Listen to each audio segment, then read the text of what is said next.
Hello guys, today I'm going to show you how to add a working contact form to your website. First of all, I'm going to show you an example of a contact form that I used in my Portillo website.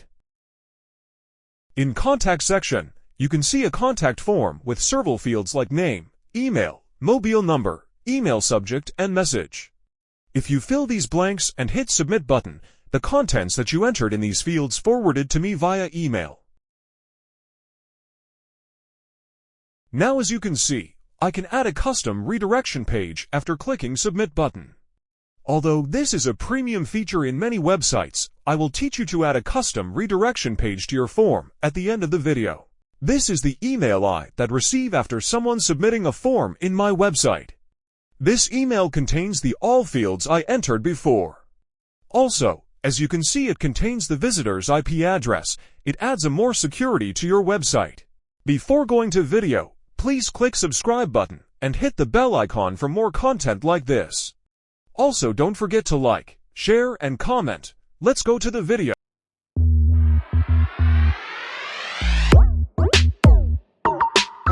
First, search Web3 Forms in your browser, and then hit enter. Now you can see a search result like this. Head over to the website named Web3 Forms. Now you can see an interface like this with an example of HTML code. First, we need to create an account on this website. You can simply click any of these buttons to sign up, then add your email and other information to complete the account creation. Since I already have an account, I won't waste your time with the account creation process. Now you can see a similar interface like this. However, it may look different because I have already created a form for my Portillo website.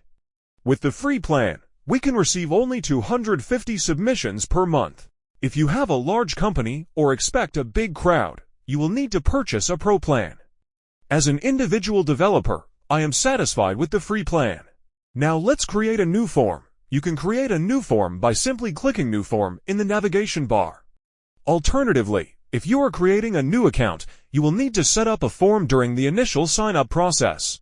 Now add a name and the domain of your website.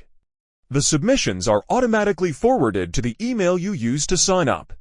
If you want to forward them to another email, you can add it by clicking the Manage Linked Emails button. Unfortunately, only one email can be used to forward submissions when using the free plan. After creating a form successfully, you can see an interface like this. In the bottom, you can see the code for your own contact form with many programming languages. You can simply copy the code according to your knowledge about programming languages and test it. Now I'm going to test HTML code from an online HTML editor. I use one compiler for this. In the code, you can see your API key and some input fields. If you want to add more inputs, you can do so by using the name attribute.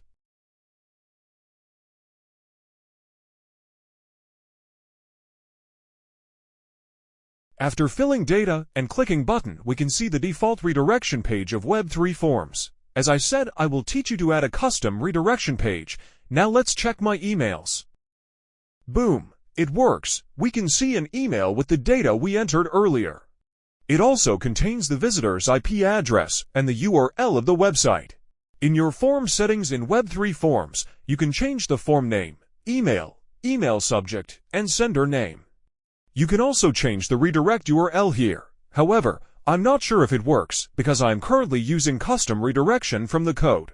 I will explain this at the end of the video. There are also other cool features, but I won't explain them here because it would be a waste of time. In the Submissions tab, we can view the submissions from the website without checking email. However, they are stored in the database for only 30 days. In the Integrations tab, you can connect with Google Sheets, Telegram, and other platforms. But this is available only with the Pro plan. Now I'm going to teach you how to add custom redirections and other cool features from the code.